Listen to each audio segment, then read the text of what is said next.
took a little different approach to winemaking and wine selling and the wine experience than most places. I didn't grow up on a farm or a ranch. I didn't live on a big chateau up on the hill, so I wasn't going to put chateaus and vineyards as part of my whole story, because it's not my story. If you look around our tasting room, if you see our labels and just our general vibe, it's 50s, it's Americana, it's vintage Vegas. It's all the things I like. And who doesn't like all those things, I thought to myself.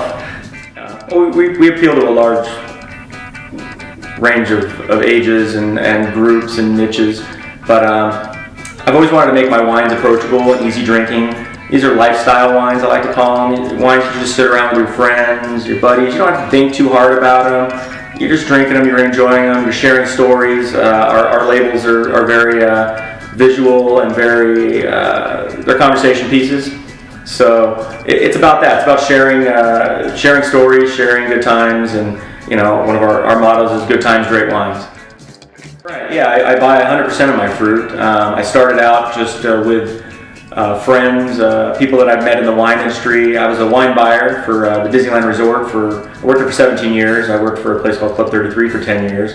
That's where I got a lot of my fine dining experience, and I was able to help with design a wine list and learn how to do that. Kind of self-taught, but I had some good mentors as well. My parents and grandparents have always owned restaurants growing up, but I've always gravitated towards the wet end of the business, so to speak. Got me involved in being a bar manager, bartender, having that fine dining experience. Opportunity to move up here and help with a family-run business. So I came up here and jumped at the chance to raise my daughters in a little better environment, kind of that small town, village feel of everything. And met a lot of great people, and we just started making contacts and making things happen, and little by little we started out with a barrel, and that grew into a little bit more. And my buddy up in Napa let me keep a couple barrels in the corner of his winery while we were starting out, and eventually we started our own label. So we make our wine in a place called Terravant. It's next town over in Buellton. It's one of the most state-of-the-art winemaking facilities in the country. They have equipment there, $1 million equipment that most wineries wouldn't be able to purchase. And we get the pleasure of making our wine with that equipment. We're part of a co-op of 30 other winemakers that make their wine there, some bigger than us, some smaller than us. They also do a host of different things there, but that's the primary focus, is allowing us to come in and do our work there. So they have the equipment, they keep our barrels there, they keep our dry storage there, our case goods, and we schedule time where we're going to bring our grapes in, so everybody doesn't show up at the same time. Well, that always happens anyways, but we process the grapes. I do a lot of winemaking by iPhone. I tell them what to do this, do that, and we go over and check on everything, make sure everything's going okay. It's like having your own cellar crew, except they work for 30 other winemakers as well. So one of the things they didn't want was 30 winemakers all running around there doing stuff. So it's very controlled atmosphere. Everything's bar coded. Everything is, like I said, state of the art. They have a really nice lab there. All our lab work is done there. It's a full-fledged, it's a great facility. And they also have a tasting facility there too called Avant, where they do dinners, they do tastings there. They have machines where you put your card in, you get a little sample, do a glass of wine or half a glass, and everybody that makes their wine there is represented in those as well. Well, first of all, I have a very small family at this point. It's pretty much my dad and my 2 daughters, the only blood family I have. My dad is involved in the marketing and things like that. But we call him the bag man because he kind of does everything. He'll deliver wine to Orange County for us, LA. He runs things back and forth. He fills in and does what he can. I have 2 daughters. I'm a single father. My 2 daughters, Allison and Cynthia, 13 and 15 years old. So they have their own things going on. Of course, they're very busy, and it keeps me busy. But they help out. They'll help me pack up wine club shipments and things like that. Anything that we need to do. Most of all, they're my support. So when I'm just tired and just had enough, they're always there for me. So in that way, it does help this continue on and succeed, because mentally I need that break sometimes. Yeah, we do a festival out in Las Vegas every year called Viva Las Vegas. It's a big rockabilly festival. We've become the wine of the event for the last 5 years. It's a great opportunity for us. We're in front of the people that we enjoy being around, and we're trying to make them wine drinkers from beer and whiskey drinkers, and we're somewhat succeeding there. We had a booth set up where we always do out there, and Elvira happened to be in the booth next to us, and she had hundreds of fans the entire day, waiting hours and hours to get her autograph, take a picture with her. And we do these sodas, and I was giving her soda throughout the day because it was 100 degrees, literally, maybe 105, and she's got all this makeup on. So she was sipping on some soda all day, and she was looking over at what we were doing, and we got to talking, and it turns out she's a big wine person. She's got a nice wine cellar, she enjoys wine, and we got to talking, and she was telling me how she's kind of tired of dealing with the big boys and all these big companies and such, and she's really condensed what she does, and she licenses hundreds of products with her image and name. And I said, well, I'm your guy if you want to do something with wine, and you want it to be small and within the scene, as she put it, and such. And about a week later, she contacted me, and we got together and started throwing ideas around. It was really fun. She's extremely witty, just like you see her on TV. She's got a ton of ideas and really down for anything. Just, let's do some fun stuff. And yeah, we try to incorporate the lifestyle into everything we do. So we stay open a little later than most of the places here. Solvang's traditionally known for closing at around 5 o'clock, shutting up tight. We're open until 10 or 11 o'clock, sometimes midnight on the weekends.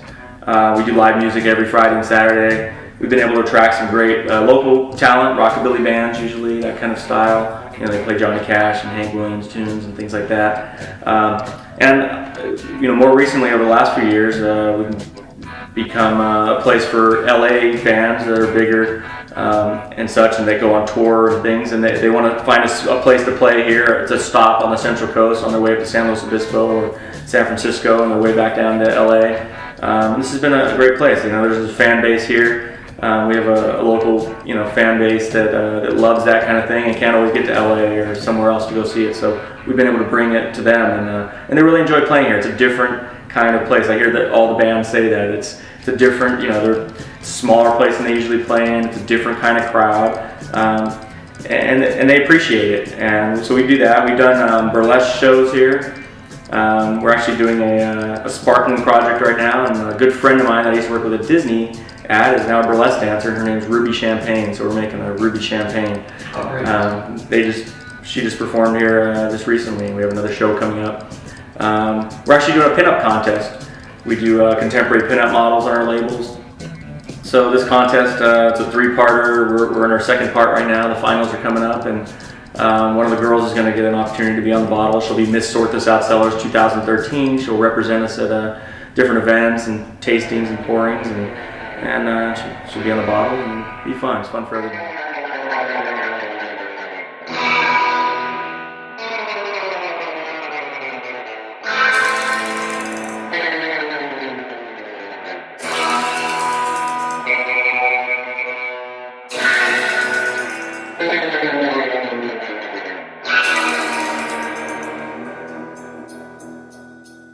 Yeah, and I do have a 56 Chevy. I had that before I had the business, actually. I used to work on it a lot more than I do now. It goes back to that whole time thing and prioritizing it. I did just get it painted though a few months ago, so little by little. It's always like every car owner, classic car owner. It's always a work in progress. It's never 100% done. I have fun with it. Everybody knows it in town. We park it out front of the shop every day. It's become a landmark. It's of such. I think that and the shoe down the street are the 2 most photographed things in Solvang. It's kind of funny. I always tell people I wish I had a nickel for everybody to take a picture of that car.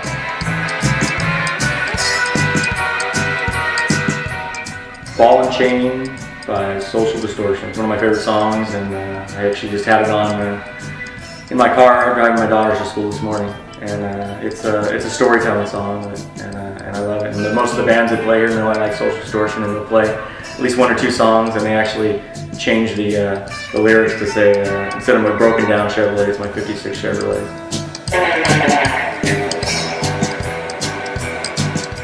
Swingers by John Favreau and Vince Vaughn. We have it playing here in the tasting room 24/7. For the most part, we've had it for about 5 years. I think I have a Guinness World Record for that, if there is one.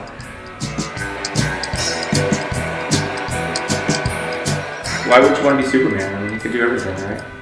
What would I do with it? I'd make my life easier by being able to be in a billion places at one time.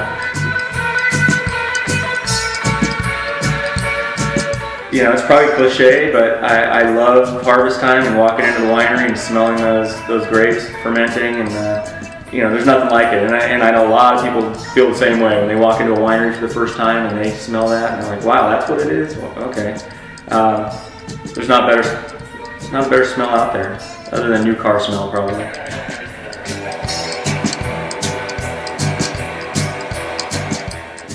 Sounds of my daughters laughing and not fighting with each other.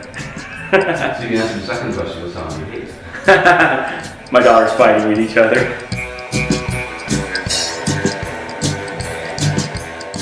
That's an important question. I'd probably say Walt Disney. You know, I worked for Disney for a bunch of years, of course. You know, I think he's a hero to many for what he did and his visions and just bringing that whole world to everybody.